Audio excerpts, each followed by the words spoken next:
হতে পারে না। আমাদের পরম শ্রদ্ধ সাধারণানন্দ মহাত্মা গণভন্ত একটি কথা বলতেন যে চাকমা, মারমা, বড়ুয়া, মুসলিম যে হোক না কেন, তোমরা পঞ্চশীল পালন করো, দেখবে তোমাদের জীবনটা সুন্দর হবে, অর্থবিত্তের কোনো কিছুর অভাব হবে না। তা আমরা অনেক সময় মনে করি অর্থবিত্তের মনে হয় মানুষের বড় কিছু। আসলে অর্থ দিয়ে কখনো ভালোবাসা কেনা যায় না, অর্থ দিয়ে আন্তরিকতা নেওয়া যায় না। আমার গাড়ির যিনি ড্রাইভার আছেন, ওনাকে ওনার স্ত্রী, আমার মনে হচ্ছে 5 ঘন্টা যদি আমি গাড়িতে থাকি, কোনো জায়গায় যাওয়া আসা করি, উনি কমপক্ষে 4-5 বার ফোন করি। আমরা হাসি কমেন্টার, উনি মোবাইলে যে রিংটোনটা দিয়েছেন, রিংটোনটা হচ্ছে সংসার মৃত্যু, কিন্তু ফোন করে সংসারে ওনার সহযোগী। প্রায় সব ফোনটা আমি নীরবে হাসি, তো বলছে ভাত খেয়েছেন কিনা জিজ্ঞাসা করে, ওখান থেকে বুঝে যায়। তো বলছে আমি ভাত খেয়েছি, বা না খেলে ব্যবস্থা চলে আসতেছি, বা দূরে কোথায় গেলে পৌঁছেছেন কিনা, এটি বারবার ফোন করে।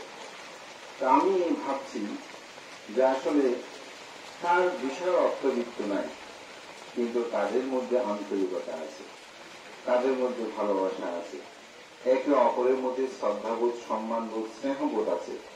এটাই তো মানুষের জীবনকে সুন্দর করে।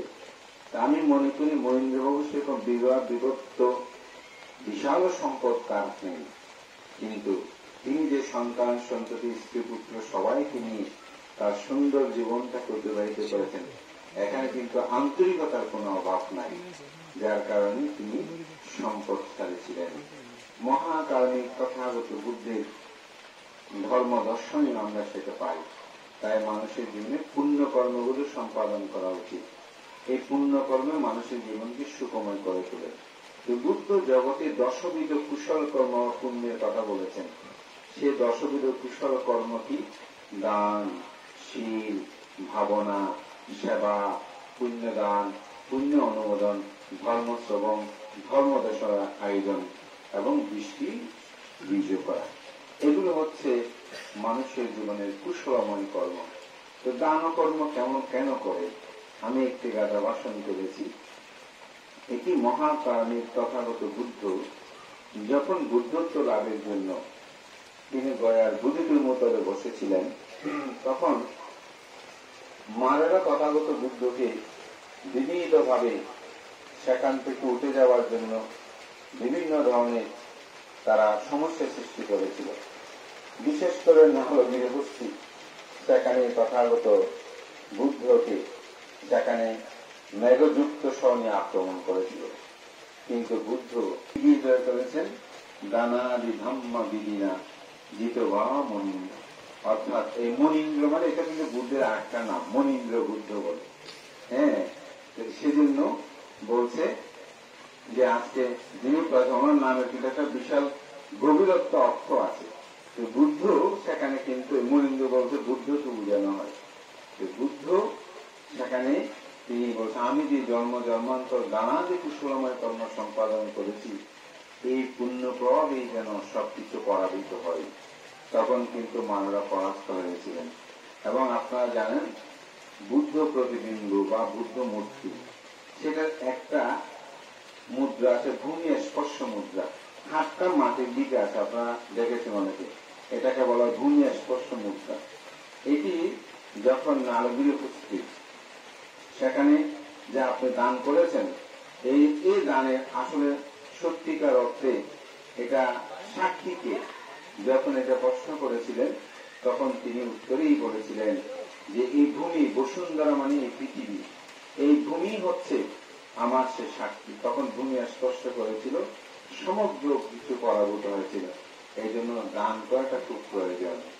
দান শুধু মৃত্যু সঙ্গে করবেন কোনো কথা নেই। আমি বলবো আত্মীয় স্বজন জ্ঞাতি কেউ অসুস্থ হলে তাকেও দান করা দরকার। আমাদের সমাজে অনেক মানুষ আছে মনে করে দান শুধু মৃত্যু সঙ্গে করবে দান করে।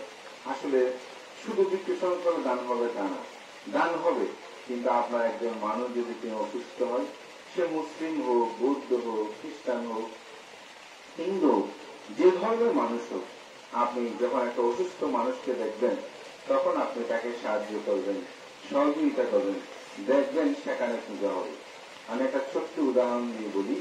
বুদ্ধের সময়কালে জেতবন্ধের একটা ভিক্ষু অসুস্থ হয়। তো ভিক্ষুটার একটু স্বভাব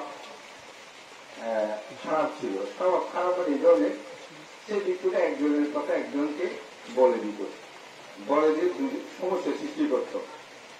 আমরা যাকে বলে একটু বাজার প্রকৃতি। তো ভিক্ষুটা যখন অসুস্থ হয় তখন আর কেউ তাকে সেবা করে না। কারণ যেহেতু সবাই, আপনি যদি গ্রামে কোন ষড়যন্ত্রকারী মানুষ হন, একটা না একটা সময় কিন্তু সেটা প্রকাশ হয়ে যায়। হ্যাঁ, এক ভাইকে এই ভাই, ওই ভাইকে ওই ভাই, এরকম কিছু মানুষ হতো। তোমার ভাই এরকম, তোমরা এরকম, ভাই ভাইয়ের মধ্যে সমস্যা সৃষ্টি করে দেয়, পরিবারের মধ্যে সমস্যা সৃষ্টি করে দেয়।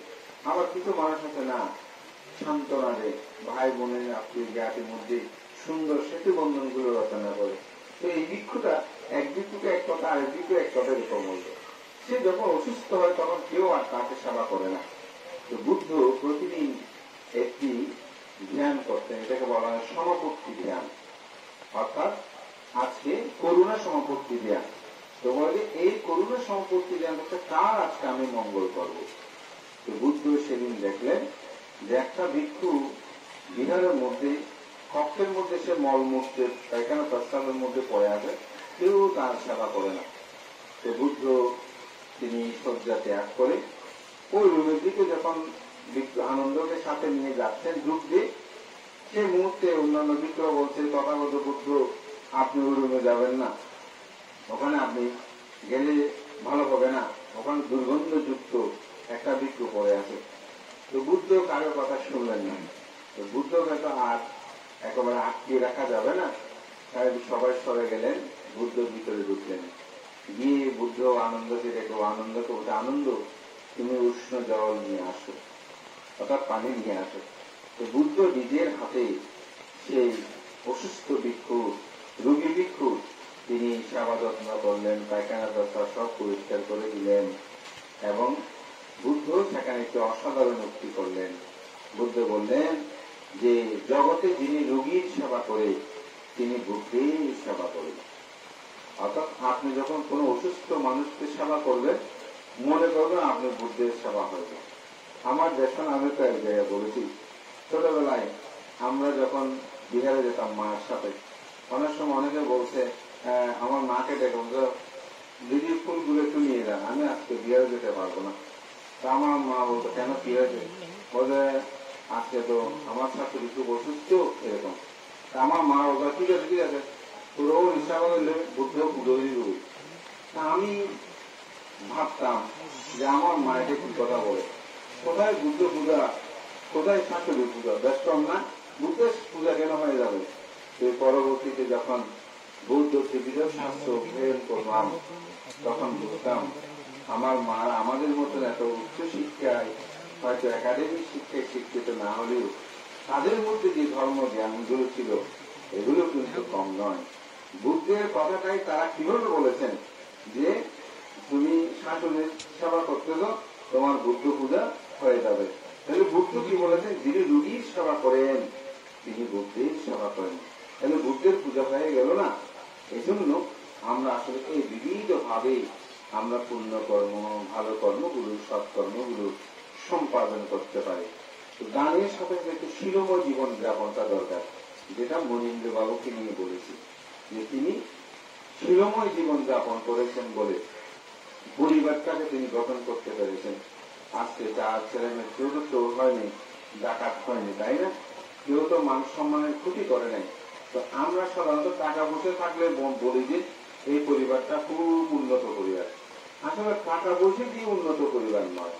বুদ্ধের সব ধর্ম দর্শন গুলো যখন আপনি দেখতে করবেন তখন বুদ্ধ ধর্ম দর্শন বলছে যে পরিবারটা, যে মা বাবা শিলবান, সেটাই হচ্ছে আসলে উন্নত পরিবার, ভালো পরিবার। বুদ্ধ যখন তিনি দূষিত স্বর্গে অবস্থান করছেন, এই যে আষাঢ়ের পূর্ণিমাতে না, সামনে 10 তারিখ আষাঢ়ী পূর্ণিমা। আষাঢ়ী পূর্ণিমা কিন্তু বহু স্মৃতি বিজড়িত। তার মধ্যে একটি হচ্ছে মাতৃগর্ভে প্রতিসন্ধি গ্রহণ। এই মাতৃগর্ভে প্রতিসন্ধি গ্রহণের সময় তিনি জগৎ আলোকিত করে তিনি দর্শন করেছেন, দেখেছেন, 5টি জিনিস দেখেছেন। তার মধ্যে একটা হচ্ছে যে মায়ের গর্ভে আমি প্রতিসন্ধি গ্রহণ করব, যে পিতার ওরসে আমি প্রতিসন্ধি গ্রহণ করব, সেই পিতা মাতা দুজন শীলবান কিনা। তাহলে এখানে তো অন্য কিছু ভাবেনি, ধরেছে কি তারা শীলবান কিনা। এই শীলবান যদি হয় সেই পরিবারটা হয় উন্নত। আর যে মা বাবা অর্থবিত্ত প্রাচুর্য আছে কিন্তু শীলময় জীবন যাপন, ছেলে কোথায় যায়, মেয়ে কোথায় যায়, স্ত্রী কোথায় যাচ্ছে, পুত্র কোথায় যাচ্ছে, তার কোনো প্রদেশ নেই, কিছু নেই, এই টাকা পয়সা আছে, তাহলে সেটা তো গরু ছাগলের মতো জীবন না। গরু যেমন খাচ্ছে যাচ্ছে চলতে, এটাই যেন গরু ছাগল। মানুষ তো সেরকম না, মানুষের তো জ্ঞান আছে, প্রজ্ঞা আছে, মানুষের সে বিচার বিবেচনা আছে। সেটা সেদিন একটি সুন্দর পরিবার গঠনের জন্য আমি মনে করি আদর্শ পিতামাতা প্রয়োজন আছে। এই আদর্শ পিতামাতা যদি থাকে তাহলে সন্তানগণ সেই শিক্ষাটা লাভ করে। আজকে মহেন্দ্রবাবু সেই শিক্ষা দিয়েছেন বলে তার সন্তান আমি মনে করি সাধ্যের ঊর্ধ্বে গিয়ে আজকে তারা অনেক ব্যক্তির সঙ্গে এখানে আহ্বান করেছেন, এই পুণ্যকর্ম সম্পাদন করেছেন। তো আমি বেশি কথা আর বলবো না, আমি শুধু এইটুকুই বলবো যে মহেন্দ্রবাবু যে আদর্শ সেটা যেন তার সন্তান সন্তানরা সেটা ধারণ করে এবং পরিবারের মধ্যে একতা ঐক্যতা গুলো রক্ষা হয়। মা এবং জ্ঞাতির মধ্যে যেন কোনো দ্বন্দ্ব সংঘাত না থাকে, এটা সব সময় মনে রাখবেন। কেন, যখনই মা বাবার হিত উপদেশগুলো আপনি পালন করবেন তখন মনে করবেন যে আপনি মা বাবাকে প্রকৃত পূজা করছেন। আপনি যদি বিভাজন হন, বিভাজন করে আপনি বহু কিছু করেন কিন্তু মা বাবার প্রকৃত পূজা হবে না। মা বাবাকে আমার ছেলে মেয়েগুলো মিলেমিশে থাকবে, তারা একে অপরের মধ্যে দ্বন্দ্ব সংঘাত করবে না, এটা যেন না হয়। অনেক সময় একজনের সম্পদ একজনে নিয়ে বড় করে মা বাবার জন্য তিনি সমাধান করতে হবে। আপনি একবারের সম্পদ আরেকবারে নিয়েছেন, নিয়ে নেওয়ার পরে তারপর মা বাবাকে স্মৃতিমন্দির গঠন করছেন, ওদিকে ভাই একটাকে বঞ্চিত করবেন, মা বাবা খুশি হবে? জীবনেও হবে না। কেন হবে না? কারণ মা বাবার কাছে সকল সন্তান সমান। এক সন্তানকে যখন আপনি বঞ্চিত করবেন মা বাবা কান্না করবে। আর যদি আপনি সম্পদ আদি ভাই বোন জ্ঞাত সবাই মিলেমিশে যদি থাকেন একসাথে, মা বলতে আমার ছেলে মেয়েগুলো খুব ভালো, আমার বড় ছেলেটা খুব ভালো, ছোট ছেলেটা টাকা পয়সা কম আয় করলেও কিন্তু সমানভাবে সবকিছু করেছে, এরকম বাড়ি করে দিয়েছে। সেদিন আমাকে একজন উপাসক, ওনার ঢাকাতে থাকে, নামটা বলি, ভালো কাজে নাম বলা ভালো, উনি সোশ্যাল মিডিয়াতে খুব কাজ করে, ওনার নাম হচ্ছে আকাশ ভান্ডার তার বাড়ি। তো একটা অনুষ্ঠানে গেলাম, সেই অনুষ্ঠানে ওনার বোনও এসেছে। তো বোন আমাকে বলভান্তে আমাকে চিনেন? আমি যে আমার বসিগত চিনতে পারছি না, পদভান্তে আমি আকাশের বোন। খুব আচ্ছা আচ্ছা আচ্ছা, তখন ওরা চিনতে পেরেছে। তাই বললাম আপনি কোথায় থাকেন? বদভান্তে এরকম এরকম, আমি ত্রিপুর থাকি, আমার ছেলে এরকম করে এই বিষয়। তো কথা প্রসঙ্গে উঠতে উঠতে আকাশের কথা চলে আসলো। বদভান্তে আমার ভাইটা খুব ভালো, সেই ঢাকাতে থাকে, ঢাকার একটা ফ্ল্যাট বাড়ি নেওয়ার জন্য সব পরিকল্পনা করেছে, কিন্তু তার মা বলছে তুমি যদি ঢাকাতে ফ্ল্যাট বাড়ি নাও তাহলে তো তুমি একা পাবে, কিন্তু গ্রামে যদি একটা বাড়ি করো আমার ছেলেগুলো একসাথে পাবে। সে আকাশ কি করেছে, মায়ের সেই ইচ্ছে পূরণ করার জন্য ফ্ল্যাট বাড়ি বাইরে নামানা কি কি করেছে, এগুলো বাদ দিয়ে টাকাগুলো ফেরত নিয়ে সেই গ্রামের বাড়িতে ভাইদের জন্য তিনি বাড়ি করে একসাথে দিলেন। তাহলে মাতৃপূজা হয়ে গেছে না, মায়ের বাক্য পালন করেছে না, এখানেই প্রকৃত মাতৃপূজা, এখানেই হবে পিতৃপূজা।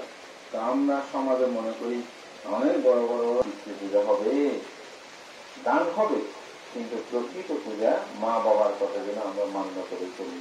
তা আমি মনে করি মহেন্দ্রবাবু এখনো তাদের মা বেঁচে আছেন। তা আমার আহ্বান থাকবে, এই মাকে আপনারা পূজা করবেন, এই মাকে সম্মান করবেন। এই মায়ের আশীর্বাদ যার ছেড়ে বর্ষিত হয়েছে সে মানুষের জীবনটা সুখের হয়েছে, অর্থবিত্ত না।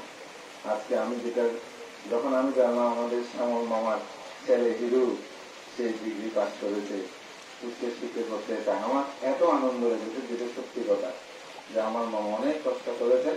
এখানে বাসায় বিল্ডিং লাগবে না, এগুলো কেউ জিজ্ঞাসা করে না। আমাদের সমাজে মনে করে যে টাকা থাকলে সব, আসলে টাকা থাকলে সব নয়। টাকা যে কোনো কেউ মালিক হতে পারে যে কোনো সময়, কিন্তু শিক্ষা বিদ্যার মালিক সবাই হতে পারে না। আপনার সাথে দেখা হলে কেউ যদি জিজ্ঞাসা করে প্রথম যে আমার ছেলে মেয়ে কি, বলে আমার অমুক ছেলে, লেখাপড়া কতটুকু করেছে, এতটুকু। আপনার ছেলে মেয়ে টাকা পয়সা কেমন আছে কেউ জিজ্ঞাসা করে? করবে না। মানুষ শিক্ষাটাকে সেরকম। আমি মনে করি আমার মামা এবং মামি তারা দুজনেই ছাত্র, তাদের একটা সন্তানকে উচ্চ শিক্ষায় শিক্ষিত করেছেন, এবং অন্যরাও তারা ব্যবসা বাণিজ্য বিভিন্ন ক্ষেত্রে। সম্মিলন আমার খুব প্রিয়। আমরা একসাথে বাল্য জীবনের অনেক সময় স্মৃতি তার মনে আছে। তো আজকে আমি পুণ্যদান করি মহেন্দ্রবাবু যেখানে উৎপন্ন হোক, তিনি আমাদের সকল পুণ্যকে লাভ করে সুখী হোক। আজকে আপনাদের সবার অন্তর জগতে বুদ্ধ শিক্ষাকে জাগ্রত করুন। বৃষ্টি পড়ছে অমুক, আমরা অনেক সময় মন খারাপ করি, তো বর্ষার দিন বৃষ্টি তো পড়বেই, এটা স্বাভাবিক, এটাতে মন খারাপ করার কোনো কিছু নেই। আমাদের শ্রদ্ধেয় এখানে দীপঙ্কর বান্তা একজন গুরু, যিনি বিশ্ববরণ্য সাংঘিক মহান ব্যক্তিত্ব, যিনি 21 পদক, স্বাধীনতা পদক, 2টি পদকে ভূষিত হয়েছেন, যিনি মুক্তিযুদ্ধের সংগঠক ছিলেন, পরম শ্রদ্ধেয় 10ম সংগ্রাম জ্যোতিপাল মহাতের মহোদয়। তিনি একটি কথা বলতেন, বন্যায় প্লাবিত হয়ে সমগ্র পৃথিবী ভেসে যায়, মানুষ মনে করে সেদিনেই দুর্দিন, কিন্তু আমি মনে করি আমার অন্তর জগতে যেদিন বুদ্ধির ধর্মের সঙ্গে নাম উচ্চারিত না হবে, সেদিনেই আমার জন্য দুর্দিন। আজকে আমাদের জন্য দুর্দিন কোনদিনও না। এত প্রতিকূলতার মাঝে আমরা চট্টগ্রাম থেকে আসলাম, আমাদের সিলেট থেকে ধরো মিত্র আসলো, হয়তো সুমনশ্রী গ্রামের স্থানে হোক, আত্মীয় স্থানে হোক, কিন্তু বাকি ব্যক্তি সঙ্গ এখানে অনেক কষ্ট করে। তো আমাদের কেউ বেশি কষ্ট করে গুরুবানকে, এই বয়সে পায়ে এখানে দিলে ওখানে চলে যায়, কত কষ্ট করে বুঝছেন। তাহলে আমাদেরকে মার কোনোভাবে পরাভূত করতে পারেনি। এখন আপনাদের চিত্ত জগৎকে যেন পরাভূত করতে না পারে, সেই চিন্তা রেখে অন্তর্জগতের মধ্যে মহান শ্রদ্ধানয়ন করে বহিতার মধ্যীয় প্রকৃতি মহান রূপের সঙ্গে এখন উপস্থিত হয়েছেন। আমি মনে করি মহেন্দ্রবাবু যে দীর্ঘ সময় পরিবারের সাথে সাথে বিহার প্রতিষ্ঠায় কর্ম করেছেন, এটি আজকে তার প্রত্যক্ষ প্রতিফলন। এটাই আমি মনে করি আপনাদের সবার জীবনে জাগ্রত হোক। আবারও মহান সঙ্গ প্রদান প্রমুখ সঙ্গের প্রতি শ্রদ্ধা বন্দনা নিবেদন করে আপনাদের সকলের উত্তর শিবিরকে কামনা করে সকলে মিলেমিশে থাকবেন, মাতৃদেবীকে দেখবেন, এই আহ্বান জানিয়ে আমার নাতি দীর্ঘ ধর্ম কথা উপদেশ কথা এখানেই শেষ করছি। জগতের সকল প্রাণী সুখী হোক।